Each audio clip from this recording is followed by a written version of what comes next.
did the exploration of space begin? At what time did man first conceive the journey to the moon? For thousands of years, the astrologers, the philosophers, the writers of fiction have dreamed of such a journey, a long, impossible dream. But soon, the dream will come true. In this sixth decade of the 20th century, the first men will land and walk upon the surface of the moon.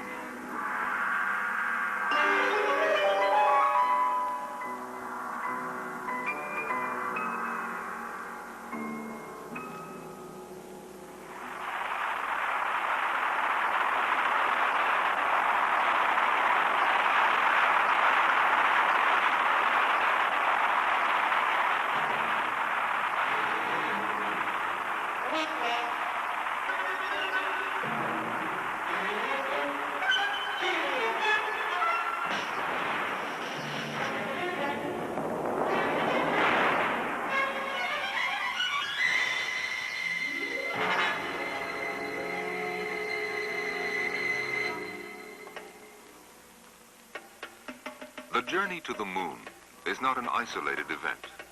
It is the result of a decade of research and discovery in space exploration.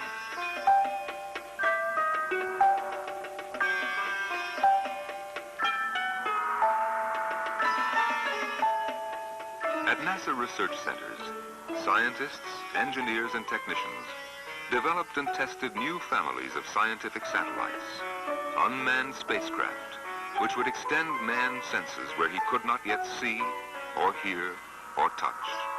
Spacecraft which took scientific equipment and experiments into the unknown darkness and sent back the light of new knowledge.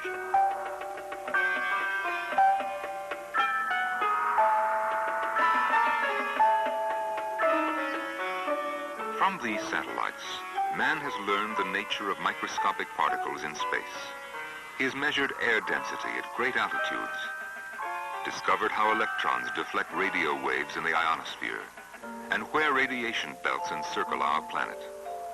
He has determined the true shape of the Earth and mapped it more precisely, made new measurements of solar energy, and sent telescopes into the night for a first clear look at the stars.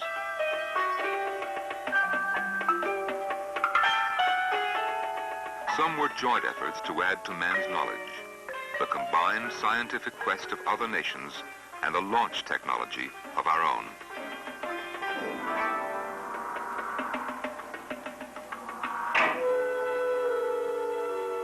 The early scientific satellites carried only instruments into space. Later, they would carry life, plants and animals, ranging from microorganisms to primates. These biosatellites told us how weightlessness, radiation, velocity, and pressure affected life in the new environment called space.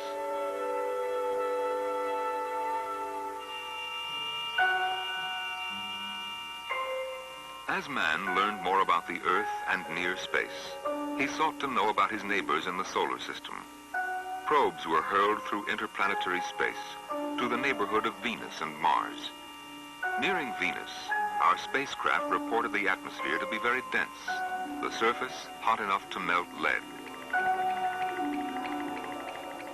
These investigations told scientists that on Venus there is little likelihood of life as we know it.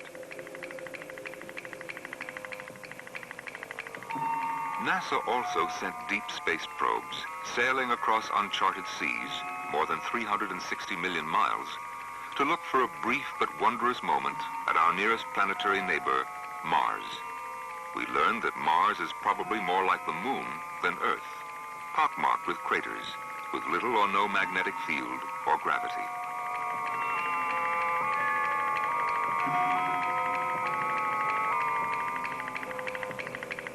As important as the return of scientific information was the new confidence gained in our technological maturity, that man could design and control such complex operations across millions of miles of interplanetary space.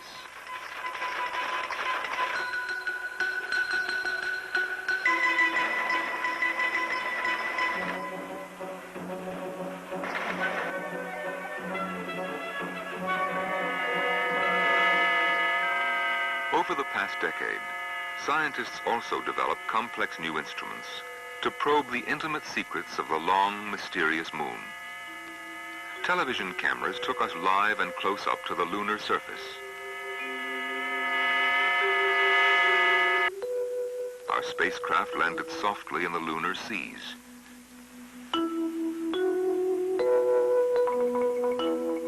They examined the moon's color and sampled its chemical composition.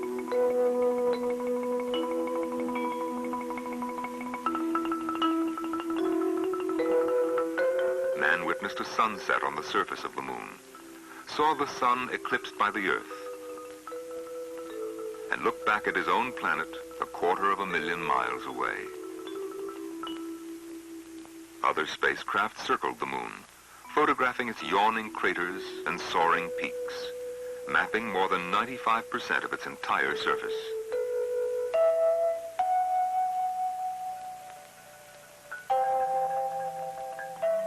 These studies proved that man could land and walk upon the lunar soil.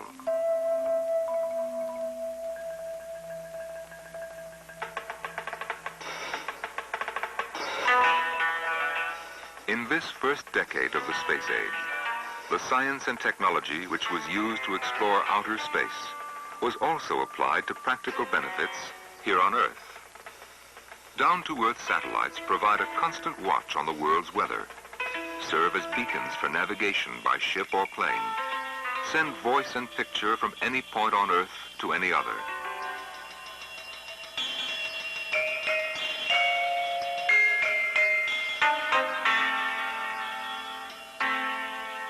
In 10 years, we have come from a few experimental weather satellites to an operational system capable of night and day observations around the world.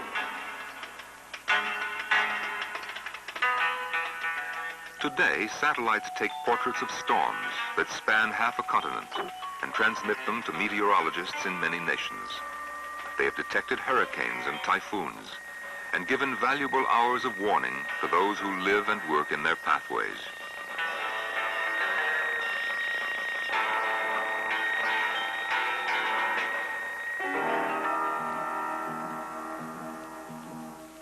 Man has also learned to communicate by satellite. First with a great balloon that served as a reflector in the sky for earthbound transmitters. For most of the past decade, it provided millions around the world with their first glimpse of a man-made star zooming across the sky.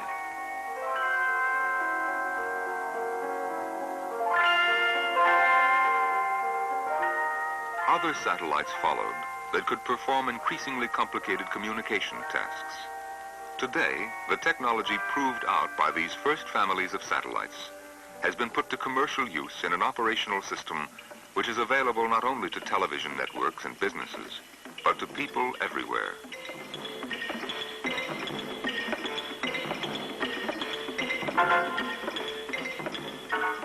All the world has been united to witness historic moments. Communication satellites have provided a valuable bridge to scientists working at distant points in the world.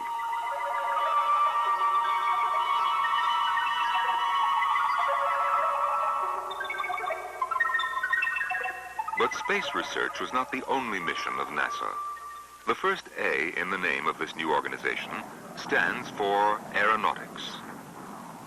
An airplane without wings, the lifting body. Someday, such a vehicle may be used to bring man back from space through the fiery re-entry of the Earth's atmosphere to a landing on the runway of tomorrow's airport.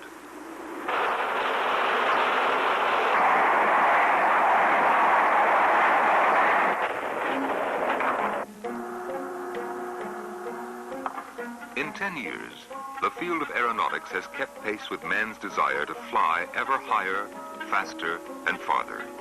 Research has gone forward in jet noise, sonic boom, and aircraft safety. Hypersonic aircraft have been designed and built to fly to the dark edges of space.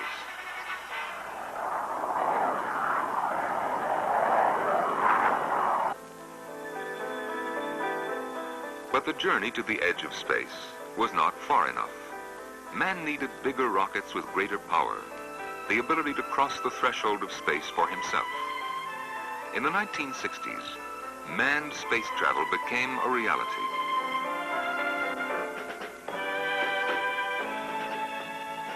Many men here on Earth helped ready the systems which would take a few men across that frontier.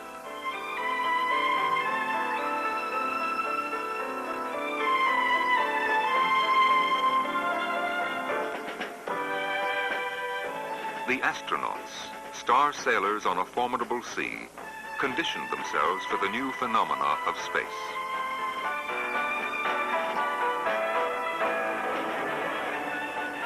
Then came the day when the first man was ready.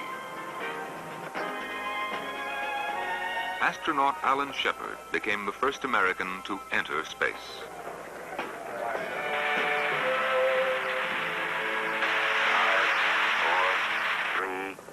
2, 1, ignition.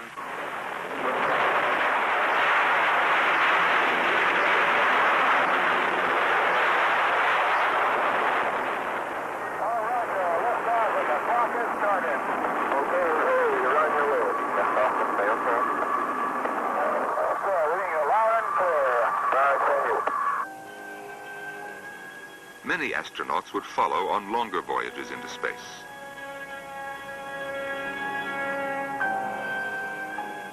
John Glenn, first American to orbit the Earth. The experience of each added more knowledge to the textbook for all of those who would come after them. AMR telemetry. Telemetry quality. Mercury capture. 3, 2.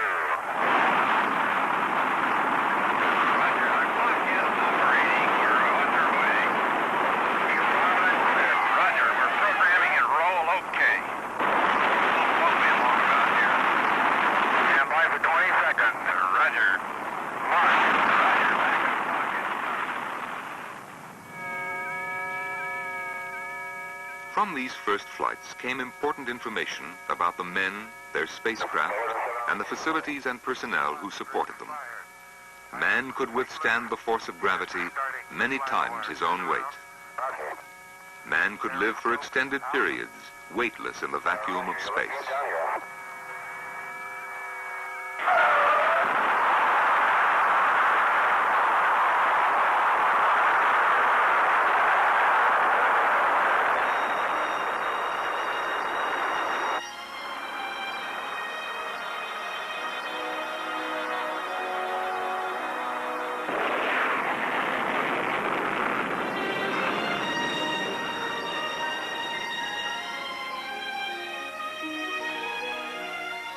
Man could maneuver his own spacecraft in orbit, make scientific measurements, take photographs of the space around him and the Earth below.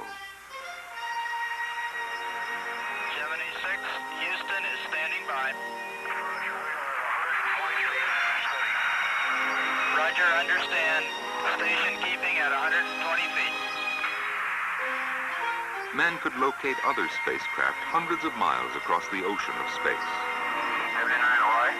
How are you? I've got a weird-looking machine here. What does it look like? The jaws are like an alligator's jaw is open and it looks like they're fully extended. Roger.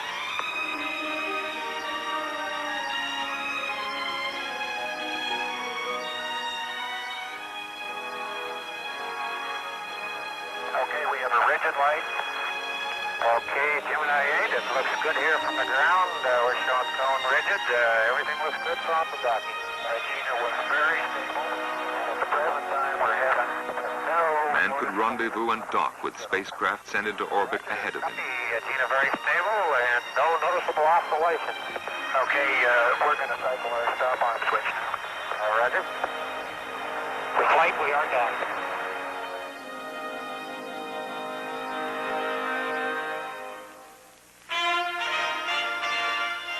Man could perform complex scientific and technological experiments in space.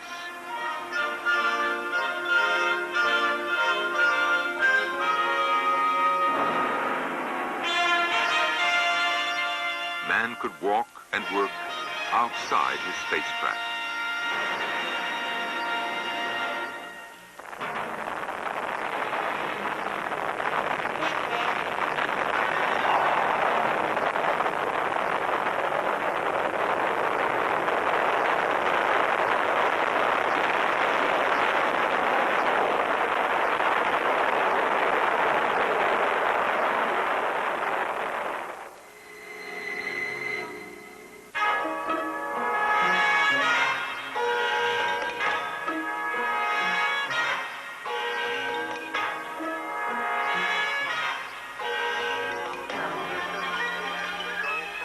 first steps into space had taken man hundreds of miles above Earth. Yet he dreamed of more distant and demanding voyages, expeditions which would require bigger rockets and more sophisticated spacecraft, larger crews and longer times. And so, man began his preparations for the moon, and the nation was ready to meet the challenge.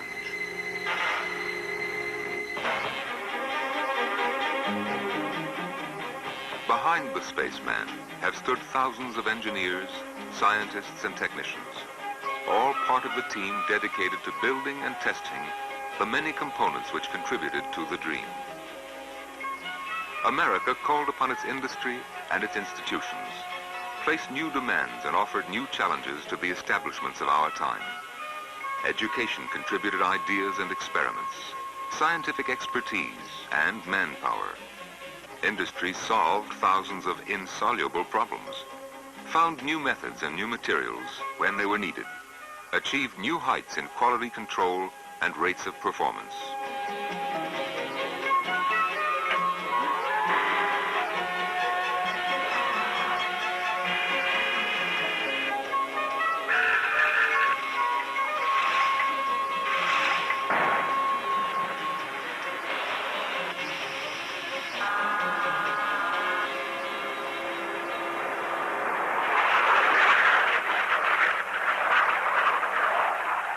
Sometimes there were failures and accidents that claimed men's lives.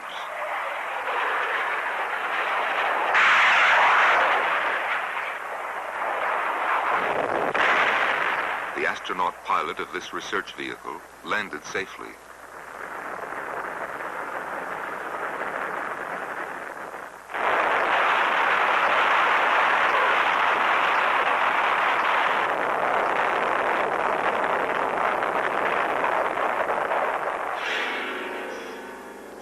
But we corrected the faults and continued the work to be done.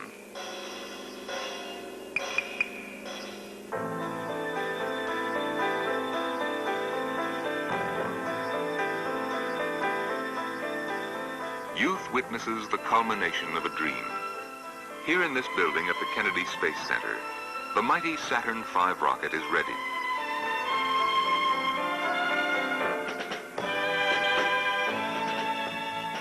This is the vehicle which will thrust 3 Americans toward the moon in the greatest voyage of this century.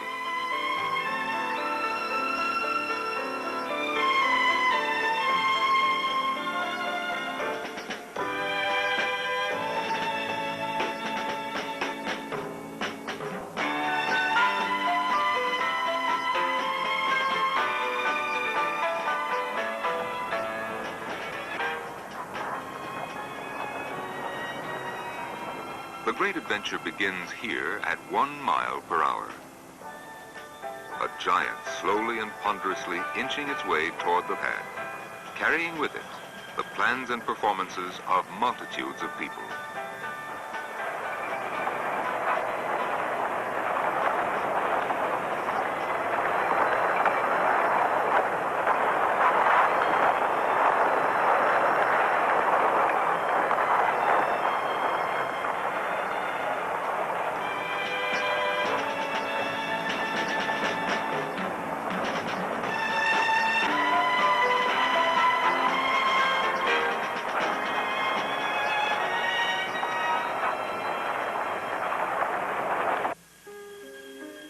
A series of test flights with the Saturn V rocket was essential to man's landing on the moon. 18, 17, 16, 15, 14, 13, 12, 11, 10, 9. Ignition sequence starts. 5, 4, we have ignition.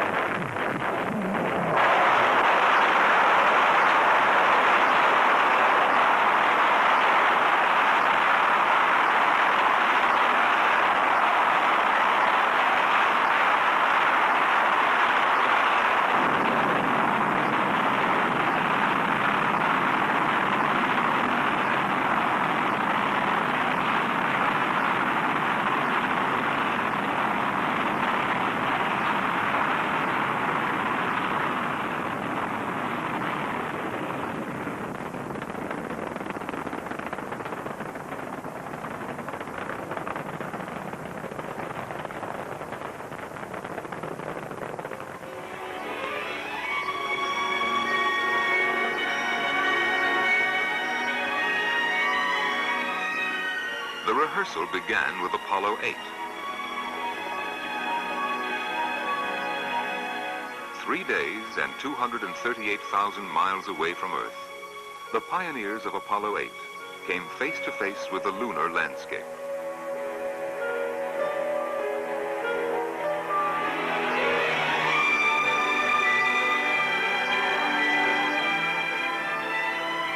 In the beginning, God created the heaven and the earth.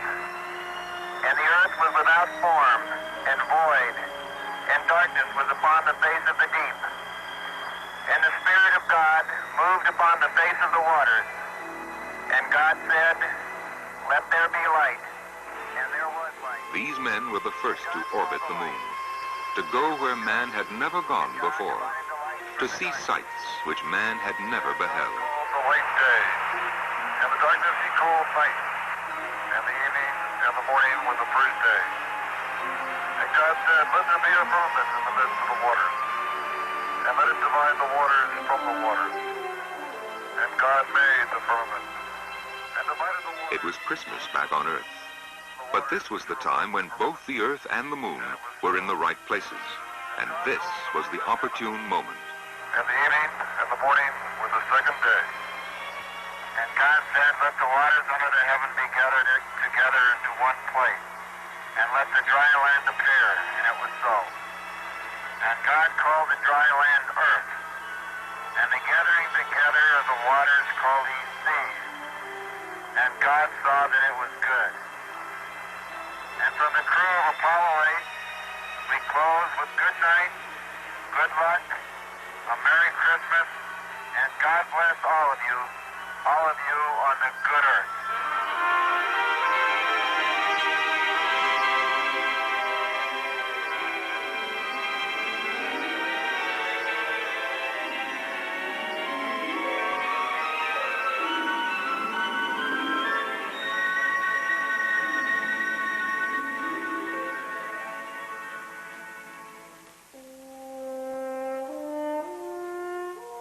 Three months later came the second manned mission in the Saturn V rocket, the Earth orbital flight of Apollo 9, to test further the men and the new machine called the Lunar Module.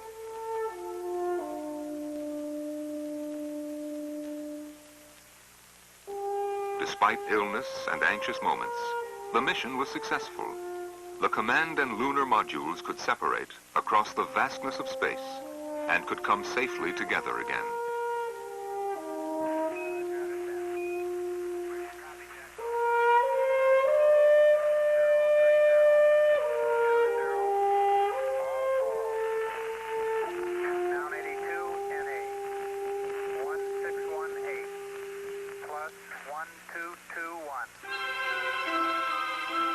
The next act in the prologue to lunar landing was Apollo 10.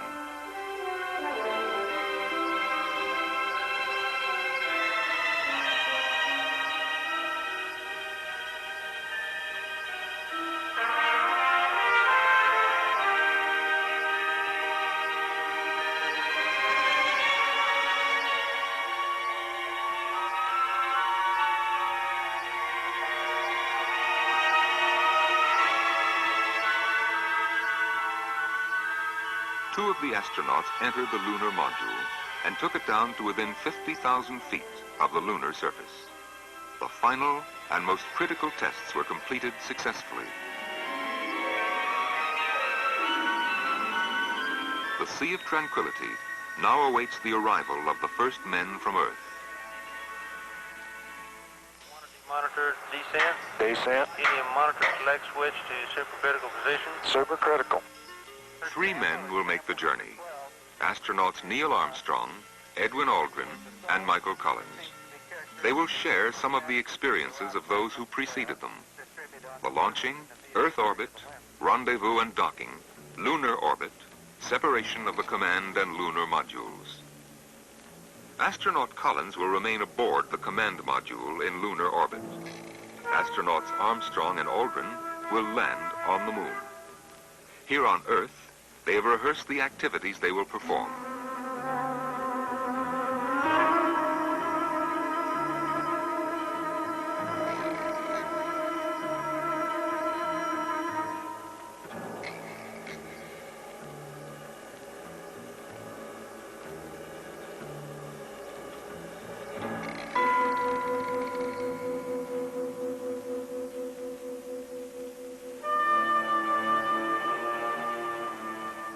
The men are ready. The machines are ready. Now we know the dream will be achieved. The challenge will be met. In 10 short years, we have come a long way. But man's journey into space has just begun. I believe that this nation should commit itself to achieving the goal before this decade is out of landing a man on the moon and returning him safely to the Earth. No single space project in this period will be more impressive to mankind or more important for the long-range exploration of space, and none will be so difficult or expensive to accomplish. But in a very real sense, it will not be one man going to the moon. We make this judgment affirmatively. It will be an entire nation